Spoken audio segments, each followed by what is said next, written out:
En 1998 se creó una nueva empresa. Su misión iba a ser organizar la información del mundo y hacerla accesible y útil para todos. Se calculó que tardaría unos 300 años en alcanzar esa meta.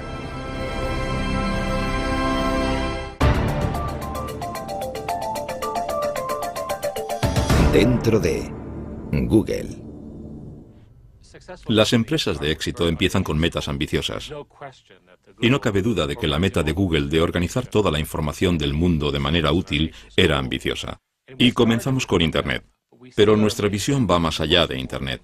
Nosotros lo vemos abarcando toda nuestra comunicación, la forma de pensar, porque hay mucha información. Google puede haber comenzado como un simple motor de búsqueda, pero hoy día con aplicaciones como Android, Chrome, Wave, Picasa, Google Apps, YouTube, Google Ocean y ahora su propio teléfono móvil, se ha convertido en el corazón de Internet. Este tsunami tecnológico se vierte casi cada día desde los equipos de desarrollo de todo el mundo.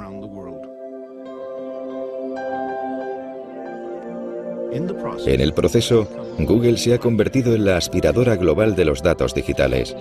Se calcula que maneja 20 petabytes de datos al día, el equivalente a 130.000 millones de fotos o 5.000 millones de canciones en un iPod.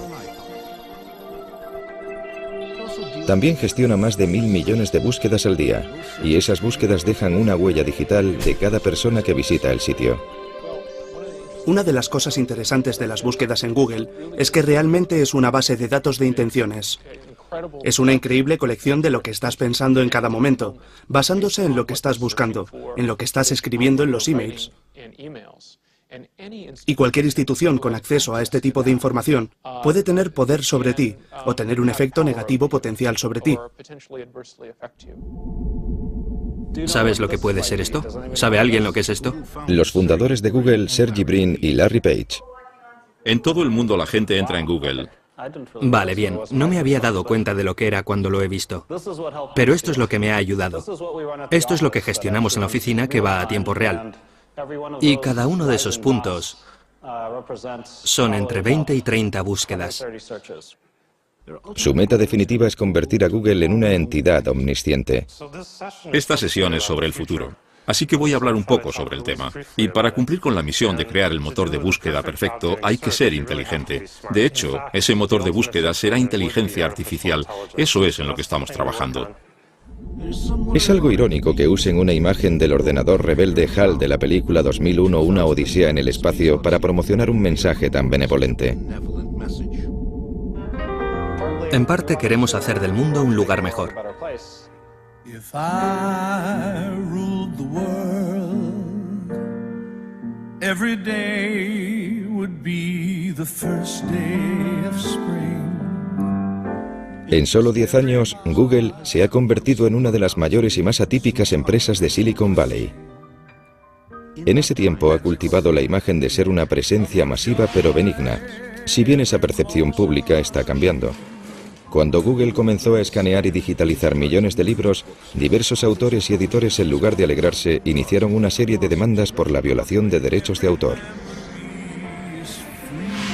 Poco después de que se lanzara Google Noticias, Google se convirtió en el objetivo de una condena por parte de los medios impresos, que lo acusaron de eliminar sus ingresos publicitarios y de ser responsable del desplome de los ingresos editoriales.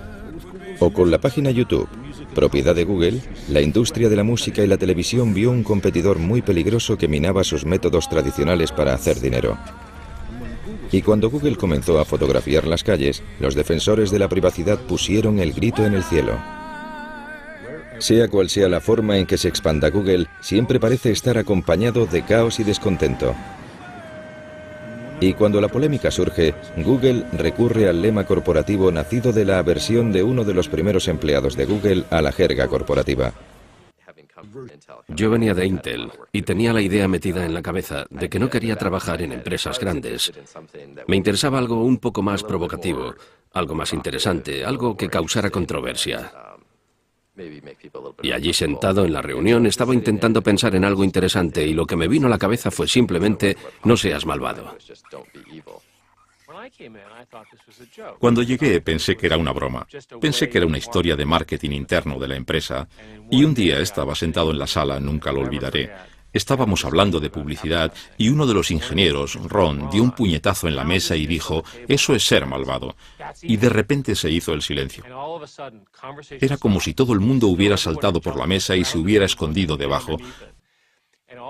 Y de repente centró la conversación en si este cambio en concreto era positivo o negativo para los clientes. Y acabamos no implantándolo por esa razón.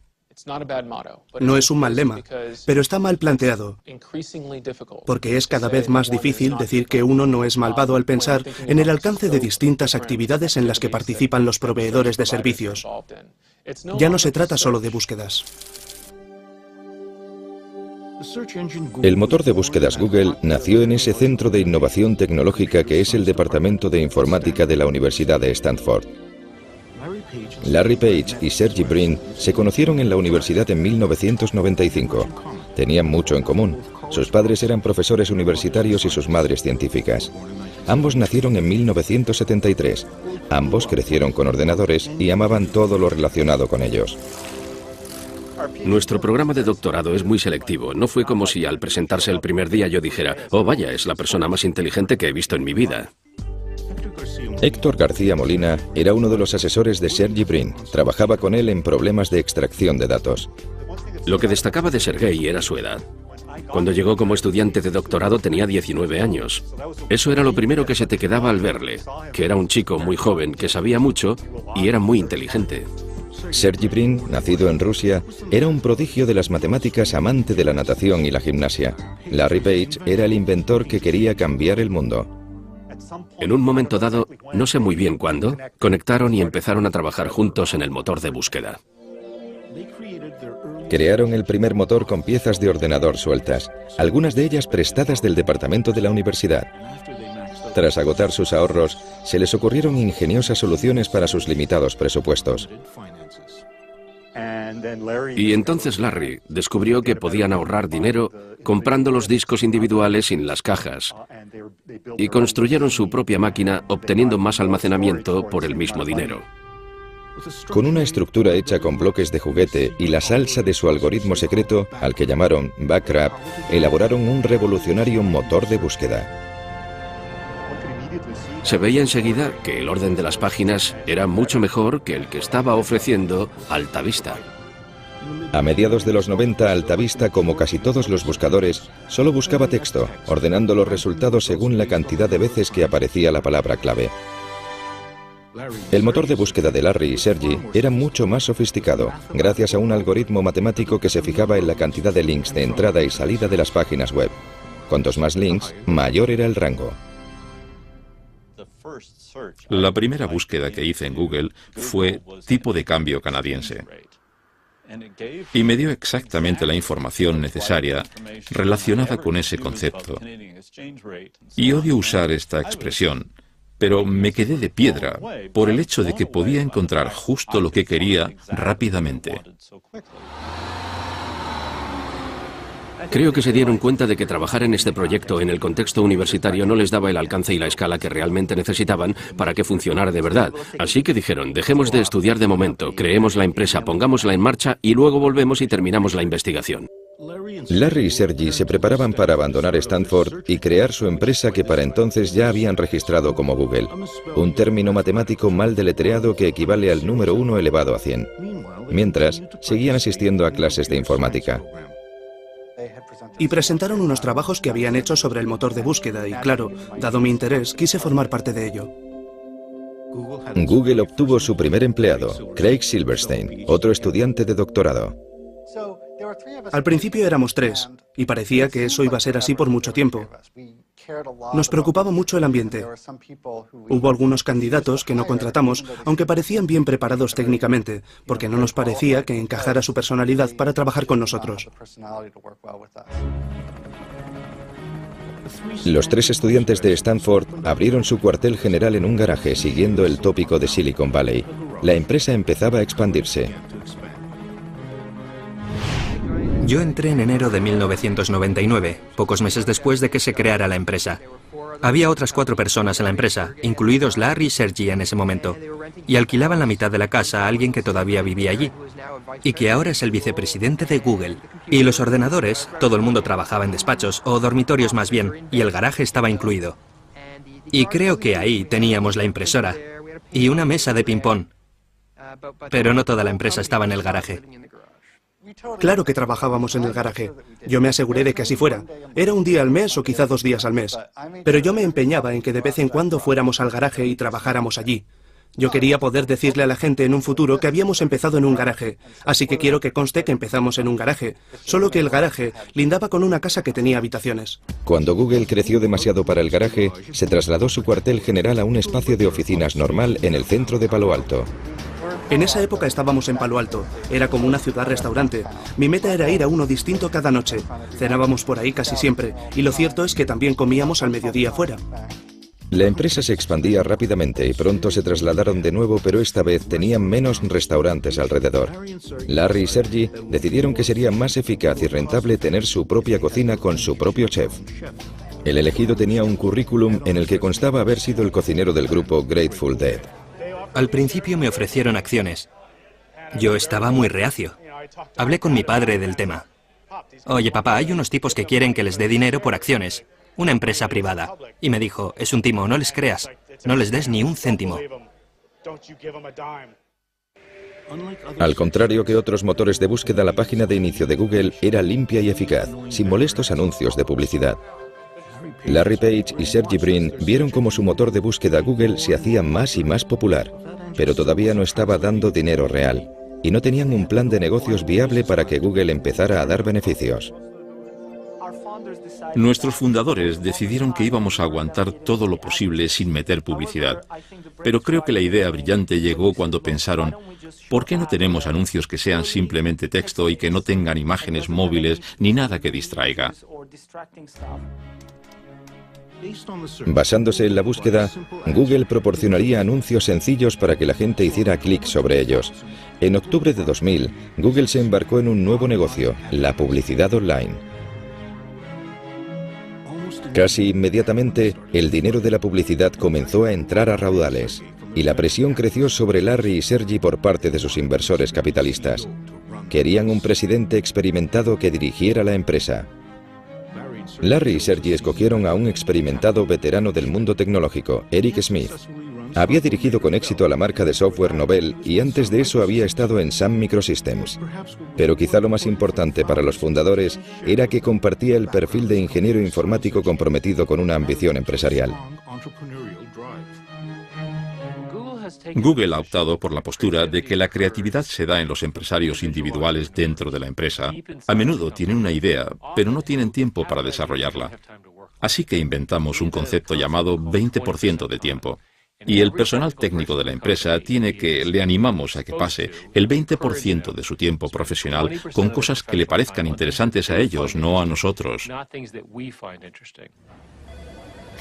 El empleado número 23, Paul Bacate, creador del lema "No seas malvado", fue también el ingeniero que en un solo día inventó Gmail, un programa de correo electrónico interno para usuarios de Google. Había muchas objeciones para crear Gmail, pero una de las principales es que con el correo electrónico no se podía hacer dinero. Pero había una idea por ahí que decía que quizás podríamos hacer publicidad personalizada.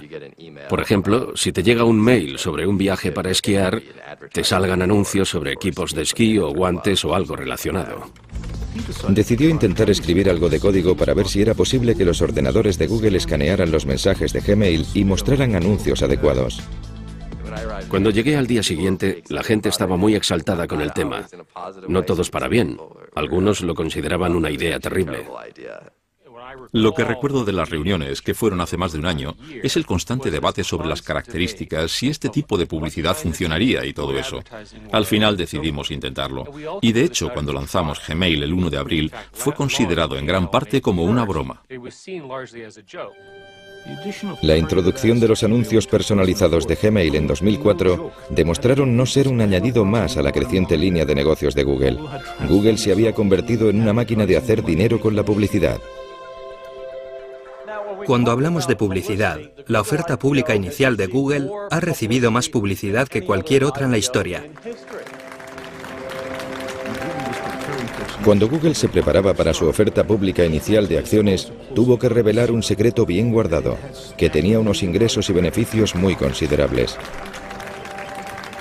Aquello cogió por sorpresa a los expertos en inversión y convirtió las acciones de Google en un bien muy preciado. Así, el 19 de agosto de 2004, el primer día de las acciones de Google en el mercado, se crearon cientos de millonarios. Aquellos primeros inversores y primeros empleados de Google habían dado con el lingote de oro. Para la gente que se mete en una empresa por el dinero, la OPA es muy importante. Cualquier estrategia de salida, que te compre otra persona, tener una oferta pública, lo que sea, es algo importante y hace que te replantees la vida porque has cumplido tu sueño. Me va bien. Estoy tranquilo. Soy lo que mucha gente consideraría rico. Me considero rico. Larry y Sergey estaban más allá de la riqueza. En apenas 6 años se convirtieron en multimillonarios. Su empresa, Google, se había convertido en uno de los mayores motores de búsqueda del mundo. Incluso había entrado en diccionarios como verbo. Google como herramienta tecnológica se había convertido en parte de la cultura popular. Y la percepción de los jóvenes de que la empresa era una mezcla de residencia universitaria con un paraíso friki hacía que recibieran más de 1 millón de solicitudes de trabajo al año. Vienes a Google y por primera vez te da la sensación real de que la gente sabe lo que hace y que saben más que yo. ¿Qué se siente al ser uno de los pocos elegidos para ser parte de Google?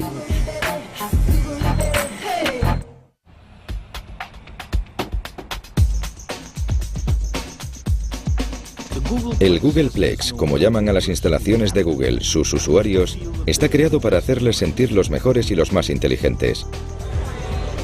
Merecedores de comida gratis, un servicio subvencionado de masajista, lavandería gratuita y una barbería sobre ruedas. Creo que una de las mejores cosas de Larry y Sergey es que fueron muy inteligentes y muy brillantes, pero creo que de lo mejor que han hecho es asegurarse de estar rodeados de la gente más inteligente y brillante que pudieran encontrar. Google recibe más de 1 millón de solicitudes de empleo al año, pero para entrar a formar parte de los 20.000 empleados de la empresa hay que pasar por un interminable laberinto de pruebas y entrevistas. Regin Seth, otro licenciado en informática de Stanford, había trabajado en empresas de alta tecnología antes de intentarlo en Google. Creo que me hicieron alrededor de 10 y 15 entrevistas, y la última fue por fin con Larry. Así que un día vine y me senté en el despacho de Larry Page para tener una entrevista con él. Y me preguntó cosas difíciles. Yo no sabía cómo me había salido, pero al parecer le gusté lo bastante como para que me ofreciera un puesto. Entre los empleados más valorados de Google, justo por debajo de los ingenieros informáticos, están los APM, o Managers de Producto Asociados. En gran medida, Google contrata a asociados como yo, recién licenciados, para poder inculcarles de alguna manera, como a mí, la forma en la que Google quiere que se comporten. La mayoría son jóvenes, recién licenciados con un expediente académico increíble y se les da una gran cantidad de responsabilidad y autoridad nada más empezar su carrera. No estamos dando mucha prioridad a eso ahora mismo, porque no pensamos que vaya a poder sustituir a la página de inicio desde el primer día. En la cosecha más reciente de APMs hay un canadiense, Jeff Harris. El trabajo que estoy haciendo es de manager de producto asociado, diseñado para gente con una formación técnica, pero que en el día a día no tiene por qué trabajar con código. Mi trabajo al final es comunicarme con los ingenieros que sí trabajan con código constantemente y asegurarme de que todos ellos estén trabajando para el mismo fin. Acabo de cumplir los 22. Creo que la mayor sorpresa al trabajar en Google es ver lo abierto que es respecto a todo lo que hacemos. Puedo mirar en nuestra web interna y ver detalles de todos los proyectos, algo genial desde el punto de vista organizativo. Puede que Google sea transparente internamente, pero como muchas otras compañías técnicas de Silicon Valley, es muy sensible sobre lo que pueden informar los extraños. Tanto el código en las pantallas de los ordenadores como los garabatos de las pizarras que parecen estar por todas partes. Creemos que hay que tener pizarras por todas partes, porque eso fomenta la creatividad. Puedes dibujar cosas, comunicar ideas y trabajar con otras personas en esa idea. ¿Se puede publicar en programación el lanzamiento al mismo tiempo o...? Sí. Muchas veces la gente saca el teléfono, hace una foto de la pizarra y la envía por email. Eso acaba siendo parte de las notas de una reunión. Además de las pizarras y la comida gratis por todas partes, otra característica de las oficinas de Google es la ausencia de papel. Nosotros trabajamos en gran medida sin papel.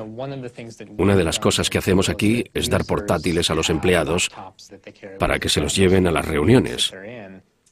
Las notas se toman electrónicamente para poder compartirlas automáticamente con la gente. Existe un apetito insaciable por lo nuevo y lo innovador que abarca un amplio espectro de tecnologías. Google siempre está al acecho.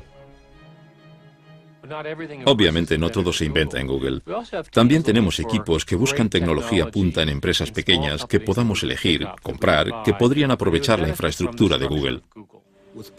Con dinero y acciones de sobra, Google puede adquirir las empresas que más le interesen. Así fue como YouTube se convirtió en un producto de Google, así como Google Earth y Picasa, además de un procesador de textos llamado Writely. Writely era un procesador de textos online. Lo abrías como una página web y funcionaba como un Word. Google se fijó en él porque estaba consiguiendo fama.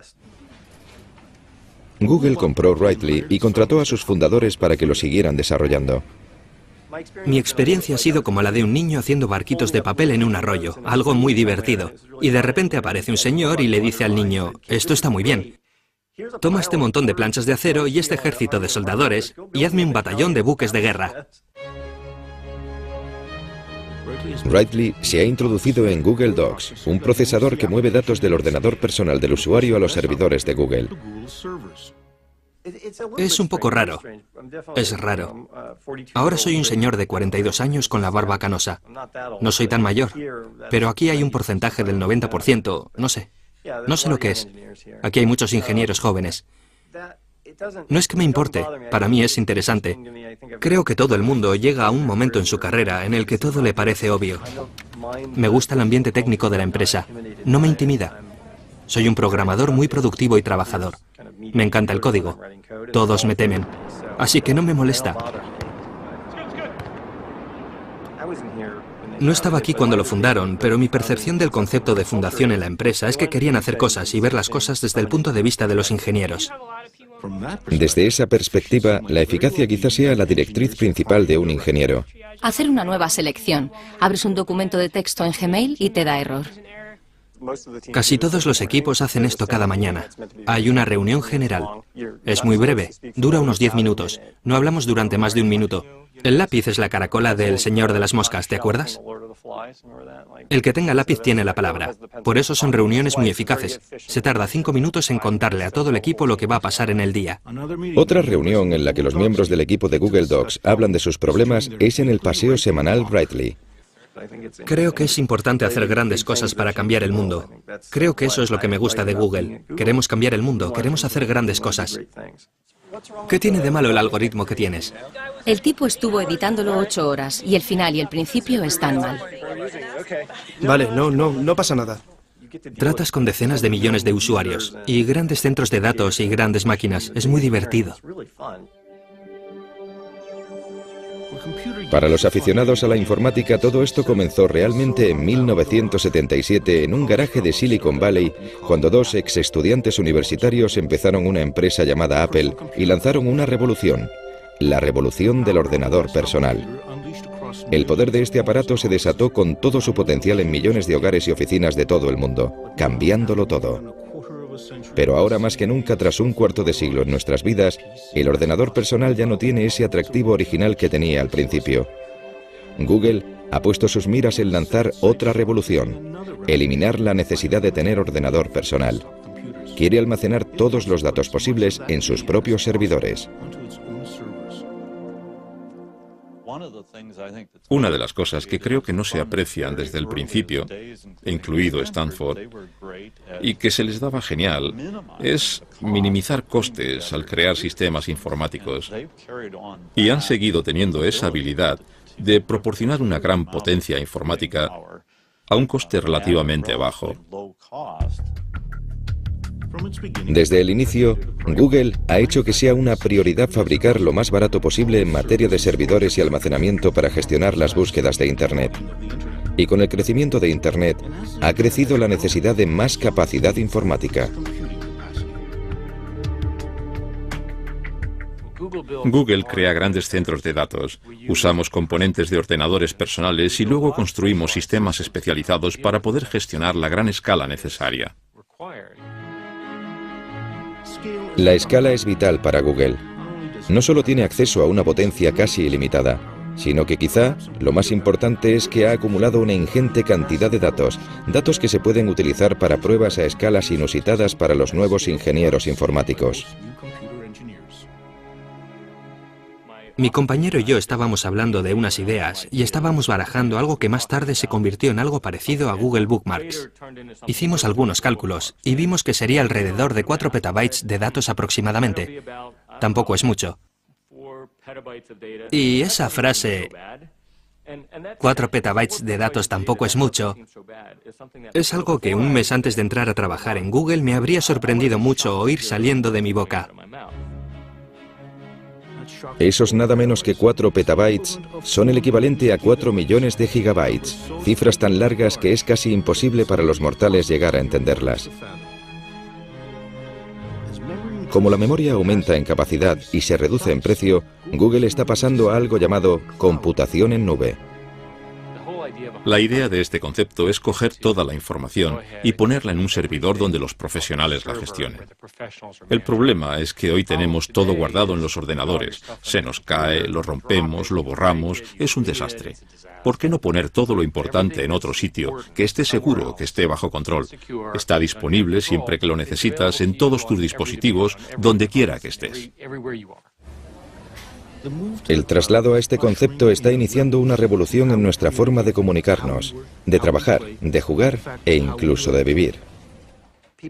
La gente se pregunta qué va a pasar con la información personal, con los registros bancarios, con la información sanitaria, lo que sea, pero yo no lo controlo.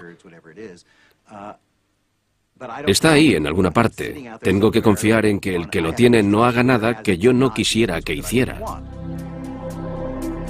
¿Podría ser esta nueva jugada la manera clandestina de los gobiernos y las grandes empresas de acceder en secreto a nuestros datos personales?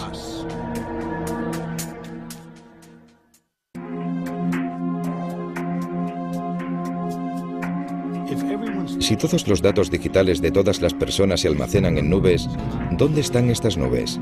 Una de ellas ha bajado a la falda de las montañas Blue Ridge en Carolina del Norte.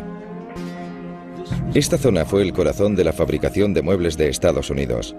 Pero en los 90, la mano de obra barata del extranjero acabó con el empleo, dejando una economía devastada y un gran exceso de electricidad. Y resulta que los centros de datos informáticos son voraces consumidores de electricidad para poder alimentar a los servidores y enfriar las grandes cantidades de agua necesarias para la refrigeración. La ciudad de Lenoir tenía de sobra de ambas cosas, y a finales de 2005 Google llegó, pero llegó camuflado y en secreto. Desde la perspectiva de Google, al menos como yo lo veo, era que la carrera para construir estos centros de datos era tan intensa y la información, al menos para ellos, tan confidencial, que no querían que sus competidores se enteraran de lo que estaban haciendo.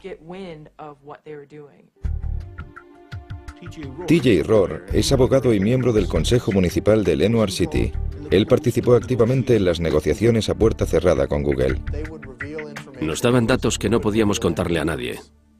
Google tiene una actitud de o lo tomas o lo dejas. Estas son nuestras condiciones, si las quieres bien y si no, nada.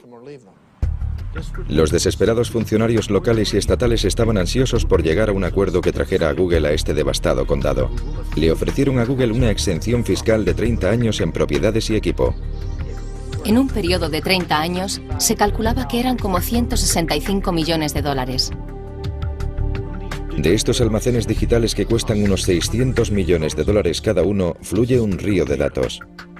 Aquí están los correos electrónicos, las fotos, la música, los vídeos, los mapas y las búsquedas que han hecho de Google el gran recolector de información. Google no quiere divulgar cuántas granjas de servidores tiene por todo el mundo, pero se rumorea que hay alrededor de 30, todas conectadas digitalmente y firmemente plantadas en tierra. Pero eso podría cambiar. Google ha enviado la patente para crear centros de datos en alta mar. Alimentados con las últimas tecnologías en control de energía de olas, los servidores de Google estarían en barcazas. La expectativa es que los servidores marinos sean mucho más baratos de mantener, ya que desde luego no habría que pagar impuestos de propiedad inmobiliaria. Todavía queda por desarrollar el modelo, pero Google es una corporación a la que le gusta ir rápido en lo que respecta a la tecnología punta. No obstante, se tomaron su tiempo para abrir las oficinas en China. El crecimiento del uso de Internet en China es increíble. En 2009 los usuarios de Internet eran más numerosos que toda la población de Estados Unidos.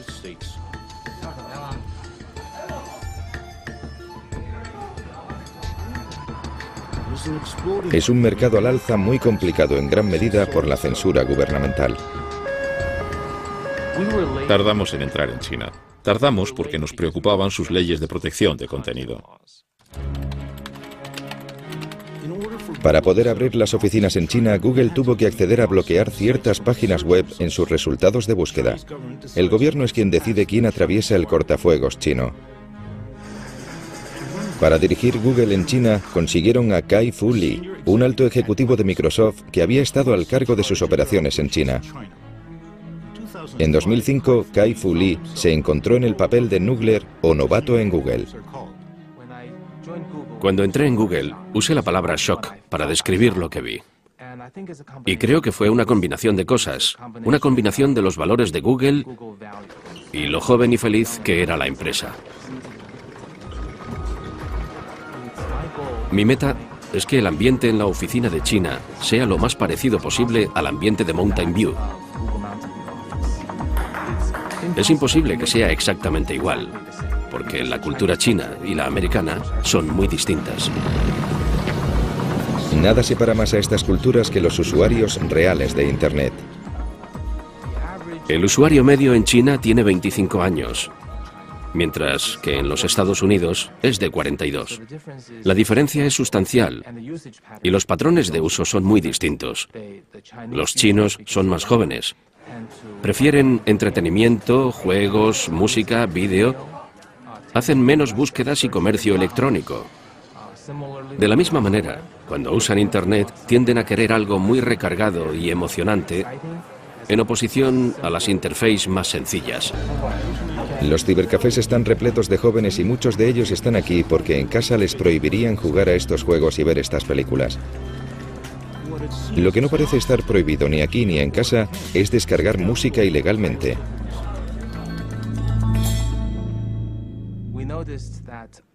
Nos hemos fijado en que la mayoría de los chinos en Internet descargan música pirata o sin licencia con otros motores de búsqueda. Y eso es un hábito, y creo que la mayoría se sienten con derecho a hacerlo.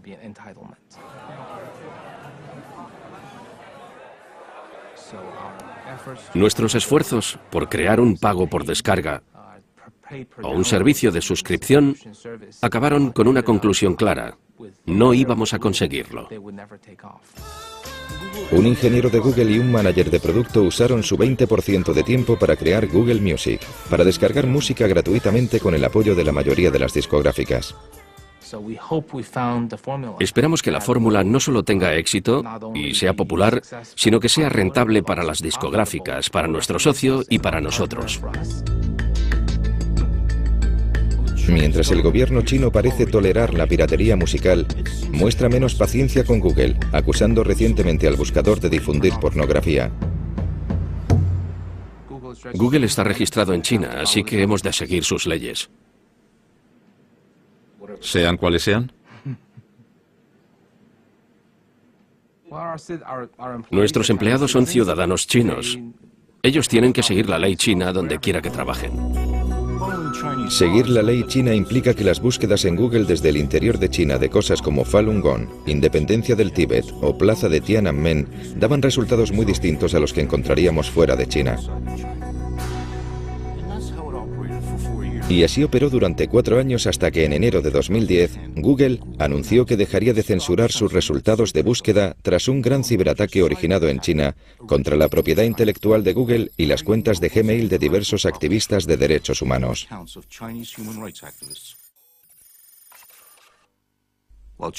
China insiste en que su ley ha de obedecerse, pero Google advirtió que si las discusiones con el gobierno chino para operar un buscador sin filtros no daban frutos, la empresa cerraría su sede en China.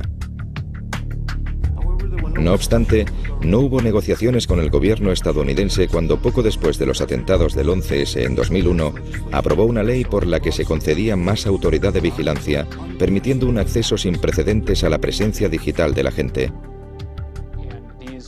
Y estos poderes son muy amplios ahora mismo. Van desde obtener el acceso a los informes crediticios sobre personas hasta acceder a sus datos de comunicación.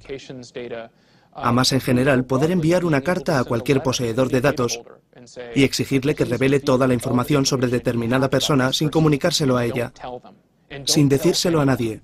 Esa es la idea de la Carta de Seguridad Nacional.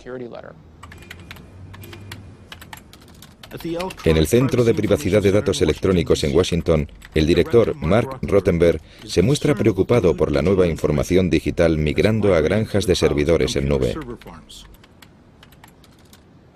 No digo que el gobierno no deba tener acceso a esa información en las circunstancias adecuadas. De hecho, en algunos casos es vital perseguir el crimen y favorecer las investigaciones. Pero necesitamos perspectiva, responsabilidad, transparencia.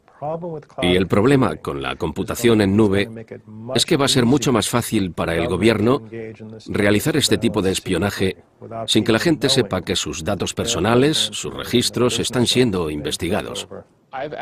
He pedido a gente de Google que informara de cuántas citaciones y órdenes de registro les llegan al mes. No hay que decir nada más. No hay que decir de quién o para qué, solo un número.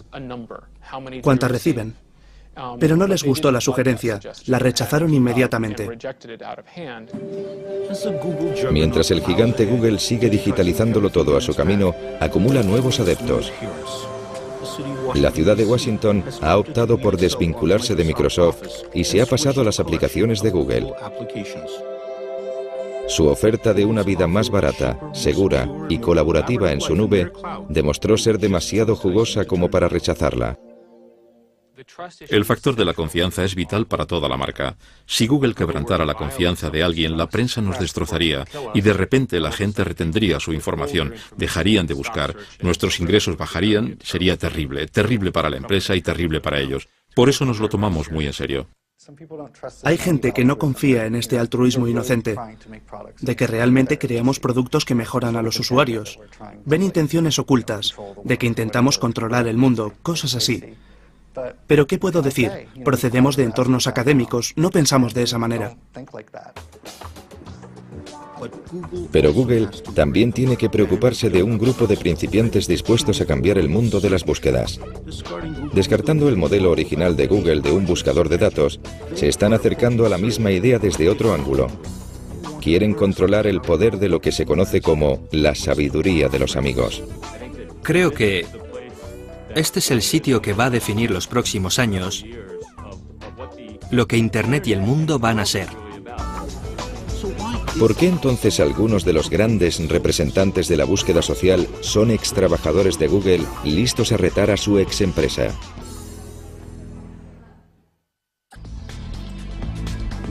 Con casi 20.000 empleados por todo el mundo, Google comienza a ver a algunos de sus primeros trabajadores marcharse a lo que ellos ven como la siguiente etapa.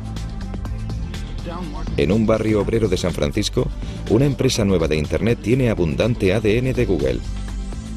Varios de sus fundadores son extrabajadores de la empresa, pero su compañía Adbart quiere ir más allá de Google y transformar la búsqueda en sí. Nos gusta llamarlo búsqueda social.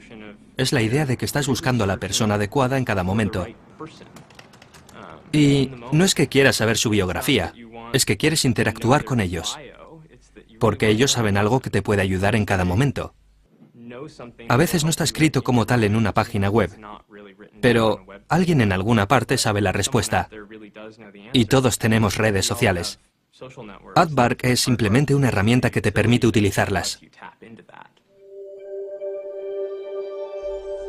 No lejos de allí, en un centro industrial en Silicon Valley, hay otra empresa de redes sociales con su propia e impresionante lista de ex-Googles que incluye a Paul Bucket, el hombre que acuñó quizá atinadamente el famoso lema de Google, "No seas malvado".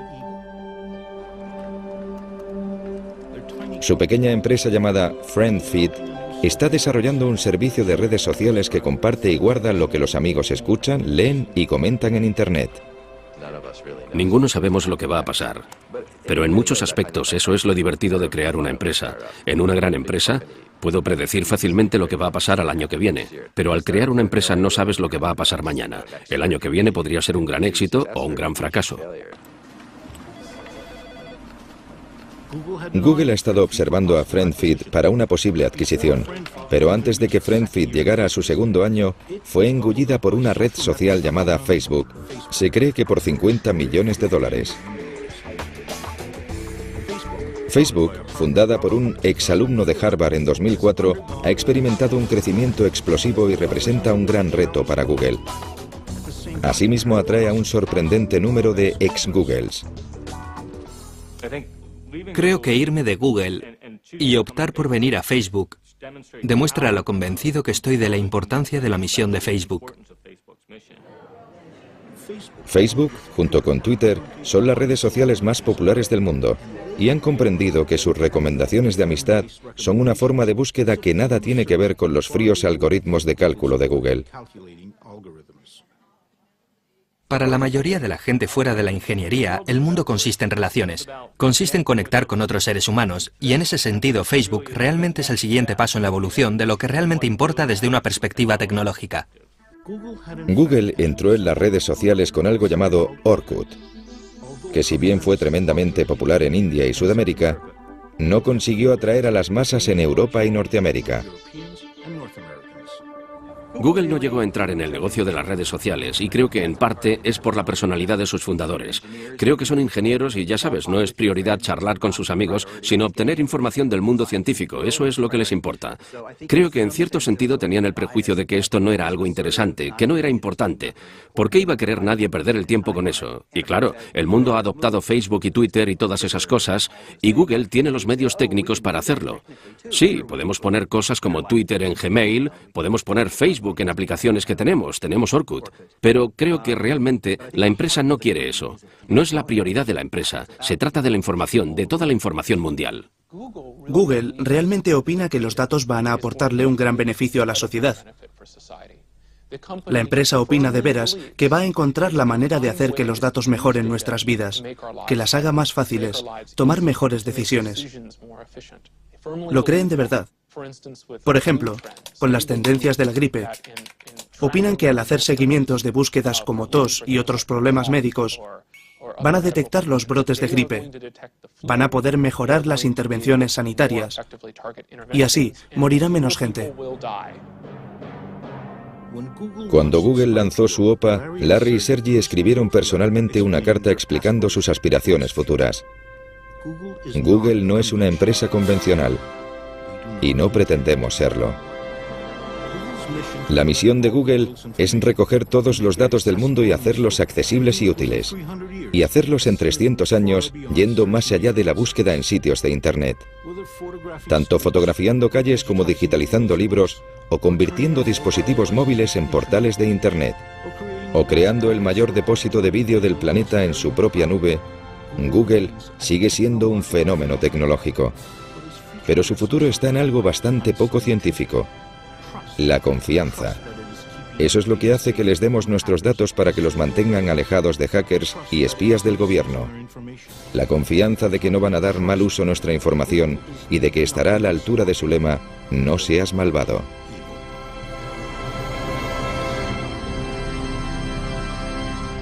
En febrero de 2010, la empresa de red social Aardvark fue adquirida por Google por $50 millones. If I ruled the world, there'd be happiness past that no man could end.